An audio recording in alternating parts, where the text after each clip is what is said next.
Nindot kayo. Rumutan na po niyo ba? Sige, tagang po. Ginoo, ayong ha, nga mo iso. Ano nga mo? Kung napay pag-ayaw sa Ginoo sa iso, may kamatayon ng tabo. Kung ayaw sa Ginoo, tanan, may mamatay, uy! May mamatay.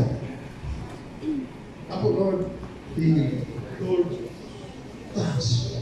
Maayaw ka na. Di mamatay. Pero nagiging. Gusto mo na ayaw kung sa Ginoo. Okay, padayon ako na ang mga seasons. Gawas nga ato na tayo panahon nga mamatay dahil ayaw. Na po tayo nag-gubun. Time to tear down and a time to build. Maayo ba? Kung nata sa kung tayo, ayaw kung tamayo. Kung na-tear down tayo, guba atong kinabuhi, iyatan, i-build up. Pero ang uban, makabot niya. Wala magaling. Gigas pagkatao, atos kamatayin, ang uban, makabot nga, nagubang kinabuhi niya, namatay, huwag ma-build up. Muna yung itabo sa seasons. Gawas, ana, atong yung hatagan ba? First thing to find a meaningful life is to understand the seasons of life. Sabtong yun natin rin. Kaya diyan kita makakita kung sa ang meaningful life. What is challenging life? What is a wonderful life? Human siya. Okay. Time to kill. Time to heal. Time to tear down. Time to build up. So kung pagkita po ni sa in-between sa atong life, healing, sickness, healing, na dahil tayo nga muhina. At time, a time to weep and a time to laugh. Maghilak ka, mukatawa ka. Giiban na ba niya, a time to mourn and a time to dance. Pakita din ba ang contrast in life? Ang gusto sa Ginoo nga kaning mga butanga atong masinati kan masayo doon sa atong kinabuhi karon. Where are we standing in life? Nabatas pagbangutan, una nabatas pag katawa. So ang sunod na a time to scatter stones, magkabuwag-buwag ka, dayon, giusan na punta. O gano'n, di ba? Ang mga malitihan, nagbuwag-buwag. Kunya, naghiusa. Season in life na. Dayon, gawas ka na magbuwag-buwag kung hiusa, na ako'y panahon sa itong kinabuhi nga, maginagsan na ita, may panahon nga magtinulura ita. Di ba tanawa ang season sa life? Tinuod na, dili. Tinuod. Kailan mo may sugol at yung naperting. Tawag ko tinatala. Naghinandusay naman. That's what life. Mo naging nga, sakta ninyo ang seasons in your life. Nasa nung David Garon. Gagal mo na to. Sunod is, time to tear. Time to search. Ang time to give up ng search. Kasi may meaning sa akong pinabot. Bawa, ginako kita. At ibak na lang ko. Tama no? These are seasons in life. Gawas na nga, mo-search ta, napag-iingon rin nga, a time to keep atong apingan yun. Kadagay, puwede na kamping. Labay dyan lang. As the seasons grows and accelerate, a time to tear and a time to mend. Nagisi, dayon, tahion. Dito kayo no? Kanina mga seasons and a time to love and a time to hate. Diba? Natay panahon na may gugmata. Natay panahon na masilag na puta. Bisan mga igsoon na. realities that will happen in life that is true while we are under heaven. Ang last diha, nindot tayo. Kay gikan sa war, a time of war and a time of peace. Ano sa naman hitabo? While we are born until we die. 14 different descriptions in life nga true may tabo sa atong mga kinabuhi. So if you will understand the seasons in life, sometimes, second point I'm going to take you, first you have to understand the seasons in life. If you want to achieve a meaningful life from God, understand the seasons in life. Not all seasons are good seasons. There are good seasons and there are bad seasons. Second, if we know these seasons, we feel uncomfortable. Usay mo. Ang komportable na kalikutan mo, pero biya lang ko. Tama, no? When we have love and hate, I am not comfortable. Labi na yung mag-away ang mga igsuon. Magkasilagan. Labi na yun o naala sa bungaw sa kalistanan. Ang tandang pangandoy Ginoo ayaw kami. I just like to emphasize this one point about healing. Muna ko yung ganina, kung naampo tag-healing, healing of all sickness, gusto baguntas Ginoo, pero may wagi mamatay na tao. Pasko, yung ganang, pero ano, magiging ba? We look beyond healing. What is healing? Kaya kung atong tanawon, kaning healing, we will understand why we are uncomfortable. Healing, number one. God heals, correct? Very good. Promise na siya, asa man tayo ayaw before sa kamatayon. Number one, ayaw unta sa atong bati ng mga batasan. What, no? Kung naman gali ayuhon sa Ginoo aron imong kinabuhi, adunay kulungan ang bati nga batasan. Ano yung bati nga batasan? Hey, bati. Tear down, bati. Di ba? Bati nga batasan. Muna yung Ginoo na, okay, kung naman mga bati nga batasan, bad attitude, yung Ginoo, I will heal you. Number one, yeah. Second, unforgiving spirit. That's a disease. Nga nung nagubot, kay dili na makapag-silo sa atong mga igsuong gihambin ba? Bitterness in life. Napababili bitterness in life towards your loved ones. Napapat, yung igso, naaba. Na imo lang di ka nadala. These are things God wants to heal you. Bitterness. Grabe ito. Nakoy, mabigo. Tulong sa kaitsong laki. Tulong sa kaitsong laki. Namatay ang ilang kinamagulangan.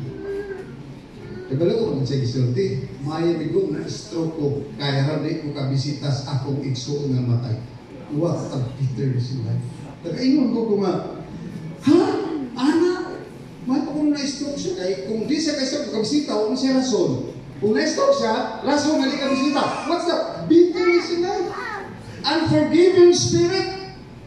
Gusto sa Ginoo, yan ang i-heal. So we will understand the meaningful life. God will start the healing in your lives. In this area, bad attitude, unforgiving spirit, bitterness in heart.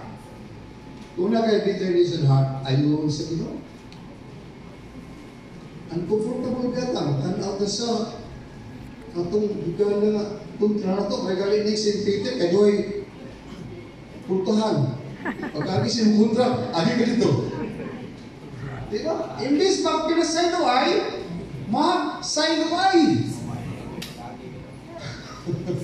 Ayaw yung simbahan, duha ka buong kita, uthat. Duha og yun. Kaya mo ganapan, pag-agit, dahil-agit. Sip ka tali sa istikas, kaya walay, pinasaylo ay nasaylo ay why? Because of bitterness in heart, unforgiving spirits, and this is for the bad attitude, hinahanglan. Muna'y unang ayuhod sa Ginoo, kay kung naata na ang butasan, our life deteriorates. Maluya ta, kalit ta kaluya, kalit ta kasakit. Kaya tanaw ang mong kawin. Kung naata na batasan, kung naata na iya, ang sunod na is at erupting and angry ta. Sumita po, bitterness. Di ba? Pag makasulti na gano'n, you speak of it, grabe yung baba, tatat kayo. Angry. Erupting. Buto-buto na baba. Ngayon natin.